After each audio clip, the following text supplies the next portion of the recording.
ఆసాంలో కానీ, పాండిచ్చేరిలో కానీ, బంగాల్లో కానీ 3 స్టేట్లో చాలా అంటే చాలా మంచిగా రిజల్ట్ వచ్చింది. అక్కడ భారతీయ జనతా పార్టీ గెలిచింది.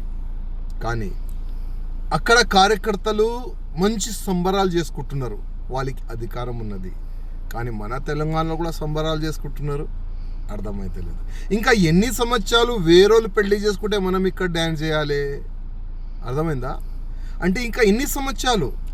బంగాల్ అట్లాంటి స్టేట్లో భారతీయ జనతా పార్టీ గవర్నమెంట్ వచ్చిందంటే అది చాలా పెద్ద మాట. ఎందుకంటే అక్కడ మమతా బెనర్జీ ఒక గుండా రాజ్యం, ఒక రాక్షసి రాజ్యం అంటారు దాన్ని. అక్కడ భారతీయ జనతా పార్టీ కార్యకర్తల్ని చంపినారు, హిందూ సంఘాలు కార్యకర్తల్ని చంపినారు. కానీ వాళ్ళు భయపడలే.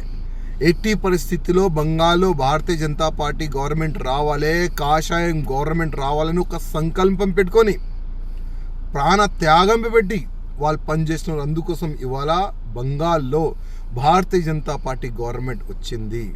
కానీ మన తెలంగాణలో కూడా ఇప్పుడు ఉన్న ప్రెసిడెంట్కి మంచి ఫ్రీడమ్ ఇస్తే, రామచంద్రరావు గారికి మంచి ఫ్రీడమ్ ఇస్తే 100% తెలంగాణలో కూడా గవర్నమెంట్ వస్తుంది. కానీ కొంతమంది ఈగోయిజం వల్ల తెలంగాణ నష్టపోతుంది. తెలంగాణలో ఉన్న భారతీయ జనతా పార్టీ మొత్తం సర్వనాశనం అవుతుంది. అదే కొంతమంది వల్లనే. నేను ఇప్పుడు కూడా రిక్వెస్ట్ చేస్తున్నా, మీ ఈగోయిజంని పక్కా పెట్టండి. కొద్దిగైనా సిగ్గు ఉంటే బంగాల్లో ఏ విధంగా గవర్నమెంట్ వచ్చింది, అక్కడ కార్యకర్తలతో అధికారులతో కనుక్కోండి. వాళ్ళు కూడా అక్కడ కూడా ఉండే కొంతమంది, అక్కడ కూడా ఉండే కొంత కాంపిటీషన్. కానీ వాళ్ళు ఒక సంకల్పం తీసుకున్నారు, లేదు మా ఈగోయిజంని మేము పక్కా పెడతాం, గవర్నమెంట్ తీసుకొని వచ్చేలాగా మేము పనిచేస్తామని అక్కడ అందరు కలిసిమెలిసి పనిచేస్తున్నారు. అందుకోసం బంగాల్లో బీజేపీ గవర్నమెంట్ వచ్చింది. మన తెలంగాణలో కూడా కొంతమంది నాయకులు ఈగోయిజంని పక్క పెడితే ఇక్కడ కూడా గవర్నమెంట్ వస్తుంది, పక్క వస్తుంది.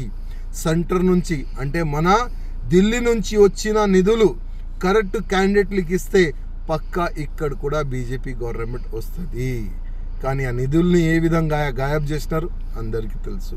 ఎంతోమంది బీజేపీ పైన నమ్మకం పెట్టుకొని చాలా వరకు వేరే పార్టీ నాయకులు బీజేపీలో చేరినారు, వాళ్ళకి మర్యాద ఇవ్వండి.